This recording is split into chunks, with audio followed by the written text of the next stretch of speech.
Hi friends, welcome to my channel. అందరు ఎలా ఉన్నారు? సో పండగ ఎలా జరుపుకున్నారండి సంక్రాంతి? మేమైతే చాలా చాలా బాగా జరుపుకున్నాము. సో వీడియోలోకి వెళ్ళే ముందు మన ఛానల్ని ఎవరైతే కొత్తగా చూస్తున్నారో ప్లీజ్ సబ్స్క్రైబ్ చేయండి. అలాగే చిన్న కామెంట్ చేయండి, చిన్న లైక్ కూడా కొట్టండి. ఎందుకు అని అంటే ఒక చిన్న మెసేజే చాలా మోటివేషన్గా అనిపిస్తుంది అన్నమాట. సో మెసేజ్ చేయడం మాత్రం మర్చిపోకండి. సో వీడియోలోకి వెళ్ళిపోదాం. మేమైతే భోగి రోజే మా మమ్మీ వాళ్ళ ఇంటికి వెళ్ళామన్నమాట. ఈ పండగకి మేము ఎక్కడికి వెళ్ళాలని అనుకోలేదు, కానీ ఇంకా అమ్మ వాళ్ళు రమ్మని ఫోర్స్ చేస్తే వెళ్ళాము. సో భోగి రోజు మా పిల్లలకి భోగి పళ్ళు పోయలేదన్నమాట. కొంచెం చిన్న డిస్టర్బెన్స్ ఉండి పోయలేదు. మేము వెళ్ళేసరికి చీకటి అయిందన్నమాట. సో సాయంత్రం అయినా వద్దాం అనుకున్నాం, కానీ ఇంకా ఎందుకులే అన్నట్టుగా వదిలేసాను. ఆ తర్వాత మేము ఎర్లీ మార్నింగే లేసాను, 4కి అట్లా లేసాను. 4కి అట్లా లేస్తేనే ముగ్గు ఈ టైం అయిందన్నమాట వేసేసరికి. సో నేను ఆ టైంకి లేస్తే మా పాప కూడా అదే టైంకి లేచింది. ఇది మా ఇంటి ముందు వాళ్ళ ముగ్గు అన్నమాట, ఇది మన ముగ్గు అన్నమాట. సో ఎలా ఉంది కామెంట్ చేయండి మా ముగ్గు. సో నేను వస్తున్నానని చెప్పి తెలియదు కదా మమ్మీ వాళ్ళకి, అందుకే కొన్ని కలర్స్ ఉండే, ఆ కొన్ని కలర్స్తోనే ఇలా చిన్నగా వేసాను ముగ్గులు. మా చెల్లి అయ్యనుంటే కొంచెం చిన్నగానే వేస్తుంది ముగ్గులు, ఇంకా నేను అయ్యనుంటే చాలా పెద్దగా వేస్తాను. అందుకే కలర్స్ కొన్నే ఉండే అన్నమాట, కొన్నిటితోనే చిన్నగా వేశాను. సో ఎలా ఉందో కామెంట్ చేయండి. ఆ తర్వాత ఇంకా రేగిపళ్ళు బొబ్బమ్మలు అయితే పెట్టాను. మంచిగా అనిపించింది ముగ్గు అయితే నాకు. సో నాకు చాలా ఇష్టము ఈ సంక్రాంతి అనే కాదు, ముగ్గులంటే చాలా ఇష్టం. అవి ఎంత టఫ్ అయినా ఉండని అవి కంపల్సరీ నేర్చుకుంటాను. అలాగే చిన్న ముగ్గులు వేస్తే ఎందుకో సాటిస్ఫై అవ్వను నేను, అందుకే పెద్ద పెద్ద ముగ్గులే ఎంచుకుంటాను అన్నమాట. అవి ఎంత పెద్దగానన్ను ఉండని నా ఓపిక అంత ఉంటుంది. సో మొత్తానికైతే ఇలా కంప్లీట్ చేశాను ముగ్గు. మీకు ముగ్గులు వేయడం అంటే ఇష్టమా? నాకు కామెంట్ చేయండి. సో ఇంకా ఇలా ముగ్గు వేయడం అయిపోయిన తర్వాత ఇంకా మా పిల్లలు ఇద్దరు కూడా వాళ్ళు పోటాపోటీగా అనుకుంటూ ఇద్దరు ముగ్గులు వేశారు. చిన్న డిజైన్ వేశాను, ఆ ముగ్గు ఎక్కడ జరిపేస్తారో అని చెప్పేసి పక్కనే 2 ముగ్గులు వేస్తే ఆ ముగ్గులకు కూడా వాళ్ళు ఇద్దరు యుద్ధం జరుపుకున్నారు. నాకు ఆ కలర్ కావాలంటే నాకు ఆ కలర్ కావాలని చెప్పేసి. ఈ మధ్యలో మా పెద్ద పాప ఎందుకో బాగా ఇంట్రెస్ట్ చూపిస్తుందండి పనులల్లో. ఏ పని అయినా కూడా నేను చేస్తాను అని చెప్పేసి ఇంట్రెస్ట్ చూపిస్తాను అన్నమాట. సో ఇక్కడ పక్కన 2 ముగ్గులు వేస్తే 2 కలర్స్ ఫిలప్ చేసింది, మంచిగా నీట్గా ఫిలప్ చేస్తుంది. ఏ పని అయినా కూడా చేస్తుంది, కానీ కొంచెం బద్ధకస్తురాలన్నమాట ఆమె. కానీ చిన్న ఆమె అట్లా కాదు, ఆమె ఏదైనా కూడా ఇండిపెండెంట్ ఉమెన్ అన్నమాట. ఎవరి మీద డిపెండ్ అవ్వదు. ఏ పనైనా కూడా ఒక్కతే సింగిల్గా చేసుకుంటుంది. నడవడమైనా తినడమైనా ఏదైనా కూడా సింగిల్గా చేసుకుంటుంది అన్నమాట. సో ఇంకా ఆమె కొంచెం డిజైన్స్ అట్లా వేసి ఇచ్చిన తర్వాత ఇక ఆమె ఫిలప్ చేసుకుంటుంది.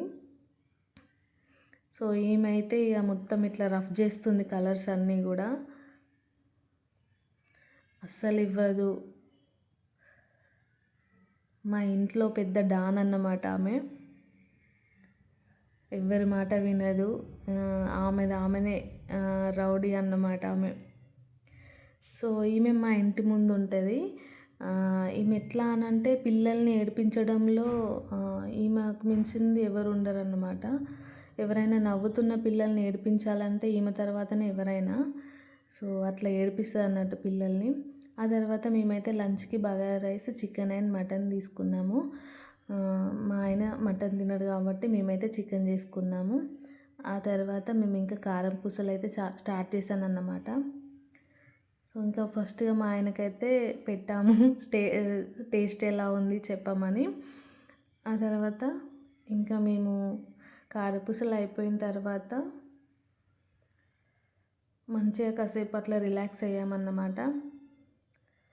ఇంకా ఆ తర్వాత చిన్న కోడి పాపలను వదిలిపెట్టట్లే మా పాప, చిన్న పాప అయితే అది ఎక్కడున్నా కూడా దాన్ని వెంబడించి మరీ పట్టుకున్నది.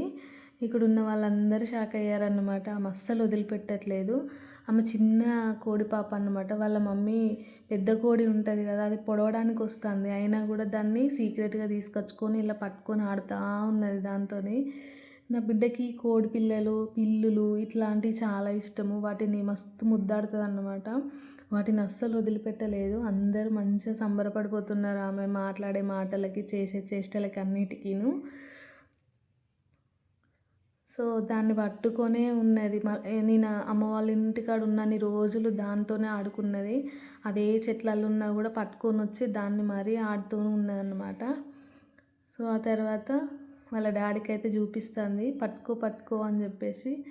ఇంకా వాళ్ళ డాడీ ఓవర్ యాక్షన్ మామూలుగా ఉండదు. అమ్మో నాకు భయం వేస్తుందని చెప్పేసి వీళ్ళిద్దరి ఆటలు వీళ్ళిద్దరే ఉంటుంది. మనం ఇన్వాల్వ్ కామన్నమాట వీళ్ళిద్దరి ఆటలల్లో.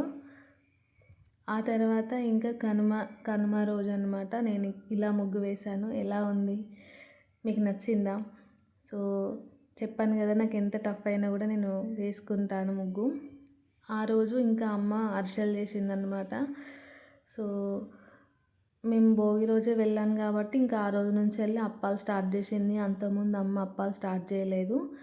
ఇంకా ఫస్ట్ టైం అమ్మ ఇట్లా ఈ అరిసెలు చేయడం అనేది. ఎప్పుడైనా మా పెద్దమ్మ ఇట్లా పాకం పట్టేది. ఇప్పుడు మా అమ్మనే ఓన్గా పాకం నేర్చుకున్నదన్నమాట.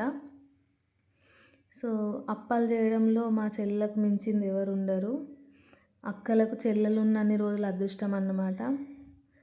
మస్తు ఓపికతో చేస్తారు. ఆ తర్వాత ఒక 2 నిమిషాలు మా ఆయనని కాల్చమంటే అట్లా కాల్చాడు. ఆ తర్వాత ఇటు పక్కకి ఇంకా నా పిల్లలు కూడా సకినాలు చేస్తున్నారు అన్నట్టు. మేము ఒక పని చేస్తే పక్కకి ఇంకొక పెంట పెడతారు వీళ్ళిద్దరూ. సో నేను కూడా మెల్లగా అలా కొంచెం ఎంటర్ అయ్యానన్నమాట. ఎప్పుడైనా కూడా మా చెల్లెనే చేస్తుంది ఓపికతోని. నేను అమ్మ వాళ్ళ ఇంటికి వెళ్ళినామంటే మనకి రాణిలాగా కూర్చోవడం తప్ప ఏం ఉండదు. అప్పుడప్పుడు పని చేస్తూ ఉంటానన్నమాట. ఎందుకంటే అప్పుడే కదా మనకు రెస్ట్ దొరికేది. సో ఇంకా ఆ రోజైతే ఇంకా ఈవినింగ్ టైంలో మా ఆయన అయితే ఇంటికి వెళ్ళిపోయాడు, డ్యూటీ ఉందని చెప్పేసి. మేము తర్వాత రమ్మని చెప్పేసి అన్నాడు అన్నట్టు. సో ఇంకా ఆయన వెళ్ళిపోయిన తర్వాత ఒక 2 డేస్ అట్లా ఉన్నాం మేము కూడా. ఎంతైనా హస్బెండ్స్ లేకపోతే అసలు ఉండాలనిపించదు. ఎందుకంటే వాళ్ళు అక్కడ ఏం తింటున్నారో, ఎలా ఉంటున్నారో అని చెప్పేసి అదే మూడ్లో ఉంటాము. అమ్మ వాళ్ళ ఇంటికాడ ఉన్నా కూడా హ్యాపీగా ఉంటారు అని అంటారు కానీ అమ్మ వాళ్ళ ఇంటికి వెళ్తే హ్యాపీగా ఉండలేము. ఇద్దరం ఉంటే పర్లేదు, ఒక్కలం ఉంటే ఎప్పటికీ అదే మైండ్ సెట్ ఉంటుంది, తిన్నాడో లేదో అని చెప్పేసి. ఇంకా మా ఆయన వెళ్ళిపోయిన తర్వాత మేమైతే కర్రీలు స్టార్ట్ చేసాము. మా అందరికి ఇష్టం కర్రీలు అంటే.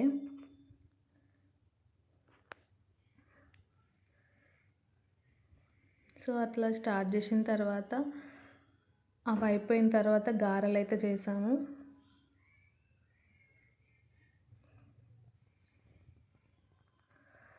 ఇంకా తినైతే మా కజిన్ అన్నమాట. వీళ్ళంటే చాలా ఇష్టం ఆమెకి. ఎప్పుడు వచ్చినా కూడా వీళ్ళను మంచిగా ఆడిపిస్తూ ఉంటుంది, ఎత్తుకుంటుంది, మంచిగా చూసుకుంటుంది. ఇంకా అక్కడ నుంచి ఇక నెక్స్ట్ డే మేమైతే గోవర్ధన్కి స్టార్ట్ అయిపోయాము. బస్ కోసం వెయిట్ చేసాము కానీ బస్ అయితే రాలేదు. సో ఆటోలో అయితే వెళ్ళిపోయామన్నమాట. సో చాలా రష్ ఉన్నారండి. అసలు బస్సులలో కొంచెం కూడా గ్యాప్ లేదు. నేను పిల్లల్ని పట్టుకొని ఎట్లా వెళ్తాను అని భయపడ్డా చాలా. కానీ ఒక అక్క, మా ఊరు అక్కనే గోవర్ధన్ దాకా వచ్చింది. సో తను ఉండడం వల్ల కొంచెం మా పెద్ద పాపను ఆమె హ్యాండిల్ చేయగలిగింది. నేను నా చిన్న పాపని హ్యాండిల్ చేయగలిగిన. లగేజ్ తక్కువ ఉండడం వల్ల కొంచెం సేఫ్టీ అయిపోయింది నాకు. సో చూస్తున్నారు కదా, కొంచెం కూడా గ్యాప్ లేకుండే బస్సులో. మస్తు టెన్షన్ పడి ఉండే నేనైతే. ఎలాగోలా గోవర్ధన్కి అయితే వచ్చేసిన. బస్ స్టాండ్లో కూడా చాలా రష్ ఉన్నారండి. మేము వచ్చేసరికి 8 అయింది. ఒక్క బస్సు కూడా ఖాళీగా లేదు, ఫుల్ ఫిలప్ అయి వచ్చినాయి అన్నమాట. సో ఆ తర్వాత మా ఆయన రిసీవ్ చేసుకోవడానికి అయితే వచ్చిండు. సో ఇంతేనండి వీడియో. నచ్చితే లైక్ అండ్ షేర్, సబ్స్క్రైబ్ చేయండి. మరిన్ని వీడియోస్ కోసం నా ఛానల్ని అయితే సబ్స్క్రైబ్ చేయడం మాత్రం మర్చిపోకండి.